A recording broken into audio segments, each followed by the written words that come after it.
Shalom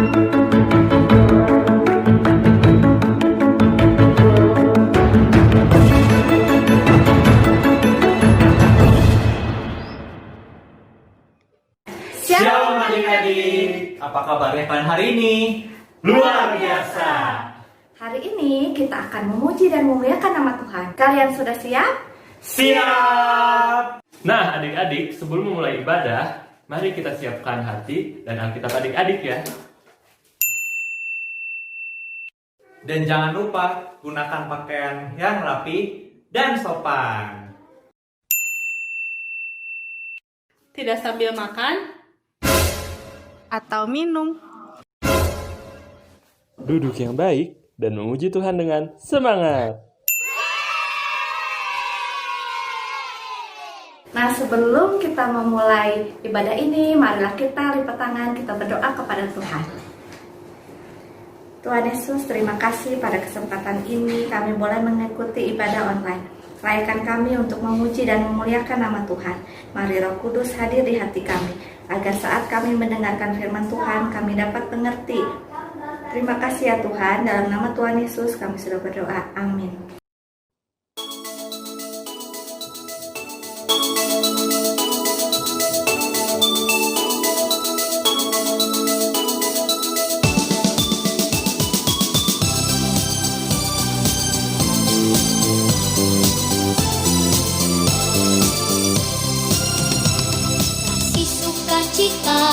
Damai sejahtera, kesabaran, kemurahan, kebaikan, kesetiaan, kelemah lembutan, penguasaan diri. Inilah buah Roh Kudus mengalir dalam hidupku. Ku mau hidup dipimpin Roh Kudus setiap hari.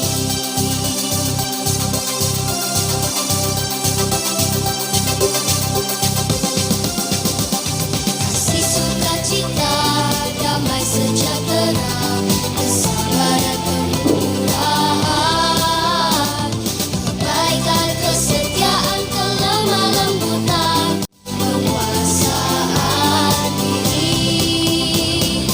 Inilah buah Roh Kudus mengalir dalam hidupku. Ku mau hidup dipimpin Roh Kudus setiap hari.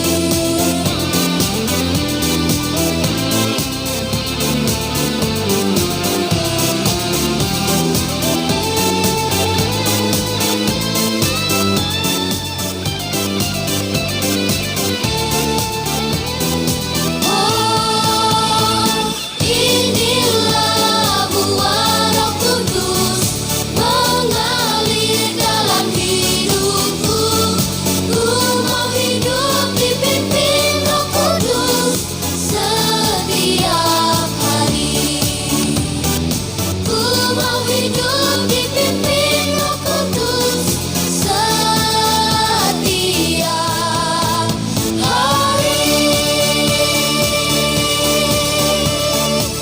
Yang bersukacita, tepuk tangan buat Tuhan Yesus.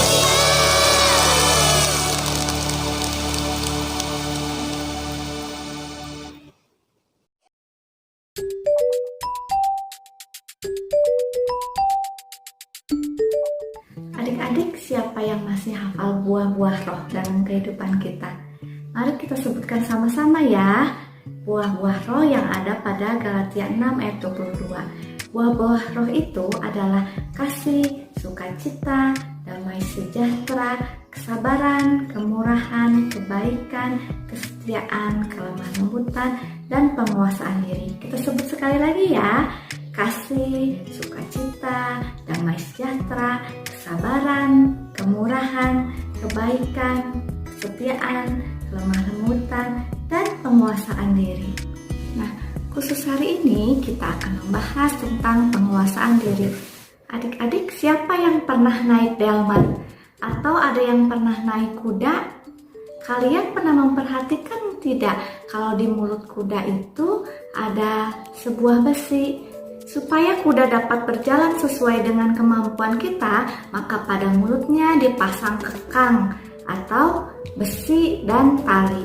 Dengan menggunakan kekang ini, kita dapat mengatur kemana kuda akan pergi. Apabila kita hendak belok ke kiri, maka kita tarik kekang itu ke arah kiri, maka kuda akan berbelok ke arah kiri. Sedangkan kalau kita mau ke kanan, kita tarik tali kekang itu ke arah kanan, maka kuda akan berbelok ke arah kanan. Nah, begitulah kita mengendalikan kuda dengan menggunakan kekang pada mulutnya. Sekarang di sini siapa yang pernah naik kapal laut? Bagaimana ukuran kapal laut itu? Pasti sangat besar ya adik-adik ya. Nah, kapal laut yang besar itu walaupun sangat besar dan terkadang digerakkan oleh angin yang kencang, namun kapal laut ini dapat dikendalikan. Oleh apa dikendalikannya? Yaitu oleh kemudi yang berada di depan kapal laut. Adik-adik, siapa yang mengemudikan kapal laut? Dia adalah seorang nahkoda. Nah, nahkoda ini dapat mengendalikan kemanapun arah kapal laut ini akan berjalan dengan menggunakan kemudi yang ukurannya lebih kecil atau sangat kecil daripada kapal yang sangat besar itu. Nah, adik-adik, kalau tadi kuda dikendalikan oleh sebuah kekang dan kapal laut dikendalikan oleh sebuah kemudi, nah tubuh kita ini mempunyai sebuah lidah yang dapat membawa kita ke arah yang baik atau jahat. Dengan lidah kita dapat memuji Tuhan, tetapi terkadang dengan lidah kita pun dapat berkata jelek, kotor, bahkan menyakiti orang lain.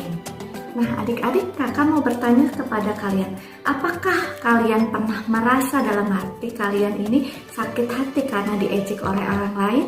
Atau merasa marah karena diganggu teman? Atau apakah ada yang pernah iri hati apabila kakak atau adik dibelikan mainan baru oleh orang tua? Jadi adik-adik, ketika kita kesal atau marah, kita harus cepat-cepat mengendalikan diri kita. Jangan sampai pada saat kita marah, kita menggunakan lidah kita untuk memaki orang lain atau mengejek orang lain. Atau bahkan pada saat kita marah, jangan sampai kita menggunakan tangan kita untuk menyakiti orang lain. Pada waktu kita kecewa, marah, iri hati, Tuhan ingatkan kita. Kita harus menjaga hati kita. Jangan sampai hati kita ini melakukan dosa. Dalam Efesus 4 ayat 26 dikatakan, apabila kamu menjadi marah, janganlah kamu berbuat dosa. Janganlah matahari terbenam sebelum padam amarahmu. Adik-adik, air dalam vas ini diibaratkan seperti tubuh kita. Dan bubuk ini adalah seperti benih kemarahan yang ada pada diri kita. Kita masukkan ya. Kita aduk dulu.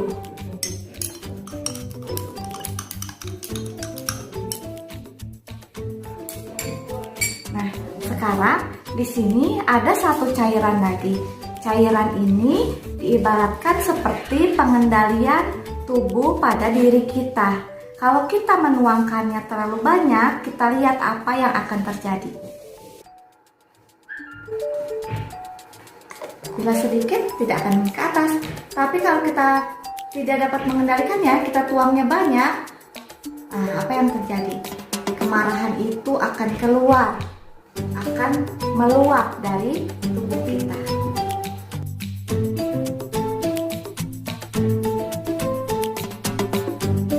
Sekarang bagaimana cara kita untuk mengendalikan amarah kita?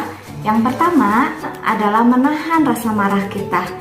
Artinya kita meminta bantuan Tuhan, berdoa kepada Tuhan agar kita tidak berbuat dosa saat kita marah. Yang kedua, kita harus bersabar. Dengan bersabar, maka emosi kita akan terkendali. Yang ketiga adalah dengan mengasihi. Dengan mengasihi, kita tidak saling membenci atau marah dengan orang lain meskipun orang itu telah menyakiti hati kita. Yang keempat adalah mengampuni. Dengan mengampuni, kita akan lebih mudah mengendalikan emosi kita. Dan yang kelima adalah bersikap tenang. Nah, adik-adik, ayo kita belajar untuk mengendalikan marah yang ada pada diri kita.